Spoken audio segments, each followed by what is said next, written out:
মধ্যপ্রাচ্যের যুদ্ধ, বিশ্ববাজারে তেলের দাম এবং রাশিয়ার ওপর নিষেধাজ্ঞা সব মিলিয়ে যুক্তরাষ্ট্রের রাজনীতিতে নতুন এক বিতর্কের ঝড় উঠেছে। আর সেই ঝড়ের কেন্দ্রে রয়েছেন মার্কিন প্রেসিডেন্ট ডোনাল্ড ট্রাম্প।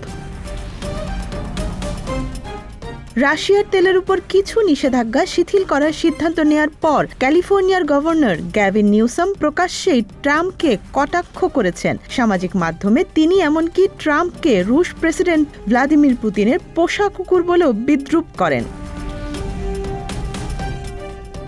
ঘটনাটি শুরু হয় যখন ইরানকে ঘিরে সংঘাত তীব্র হওয়ার পর বিশ্ববাজারে তেলের দাম হঠাৎ করেই বেড়ে যায়। আন্তর্জাতিক বাজারে অপরিশোধিত তেলের দাম ব্যারেল প্রতি প্রায় $100 পৌঁছে গেলে মার্কিন প্রশাসন জানায় সমুদ্রে আটকে থাকা কিছু রুশ তেল বিভিন্ন দেশকে কেনার অনুমতি দেয়া হবে। এই সিদ্ধান্তের পরই শুরু হয় রাজনৈতিক ঝড়। নিউসমের দপ্তর সামাজিক মাধ্যমে একটি এআই তৈরি ছবি প্রকাশ করে। সেই ছবিতে দেখা যায় পুতিন হাতে একটি লিশ ধরে ট্রাম্পকে কুকুরের মতো টেনে নিয়ে যাচ্ছেন। মুহূর্তেই ছবিটি ভাইরাল হয়ে যায় এবং মার্কিন রাজনীতিতে নতুন বিতর্কের জন্ম দেয়। ট্রাম্প প্রশাসনের দাবি অবশ্য ভিন্ন। মার্কিন অর্থমন্ত্রী স্কট বেসেন্ট বলেন, বৈশ্বিক জ্বালানি বাজারে স্থিতিশীলতা বজায় রাখা এবং তেলের দাম নিয়ন্ত্রণে রাখতে এই সিদ্ধান্ত নেওয়া হয়েছে। তার ভাষায় এটি একটি স্বল্পমেয়াদী ব্যবস্থা যা রাশিয়াকে বড় কোনো আর্থিক সুবিধা দেবে না। অন্যদিকে যুক্তরাষ্ট্রের জ্বালানি সচিব ক্রিস রিড ঘোষণা দিয়েছেন তেলের দাম কমাতে যুক্তরাষ্ট্রের কৌশলগত মজুত থেকেও তেল ছাড়ার পরিকল্পনা করা হয়েছে। স্ট্র্যাটেজিক পেট্রোলিয়াম রিজার্ভ থেকে প্রায় 172 মিলিয়ন ব্যারেল তেল বাজারে ছাড়ার প্রস্তুতি চলছে।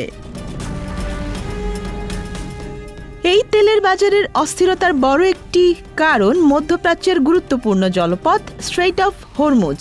বিশ্বের মোট জ্বালানি তেলের প্রায় 1/5 এই সরু প্রণালী দিয়ে পরিবাহিত হয়। চলমান সংঘাতের কারণে এই পথ নিয়ে উদ্বেগ তৈরি হয়েছে, যার প্রভাব সরাসরি পড়ছে বৈশ্বিক জ্বালানি বাজারে।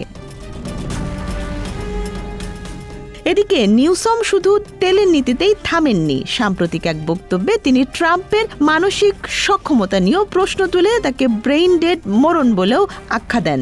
তার অভিযোগ, ট্রাম্প প্রশাসনের সামরিক সিদ্ধান্তের কারণেই ইরানে এক বালিকা বিদ্যালয়ে হামলায় বহু শিশুর মৃত্যু হয়েছে। সব মিলিয়ে পরিস্থিতি এখন এমন দাঁড়িয়েছে, একদিকে মধ্যপ্রাচ্যের যুদ্ধ, অন্যদিকে বিশ্ব তেল বাজারের অনিশ্চয়তা। তার উপর যুক্তরাষ্ট্রের ভেতরেই রাজনৈতিক ভাষা ক্রমেই হয়ে উঠছে আরও তীব্র ও নাটকীয়।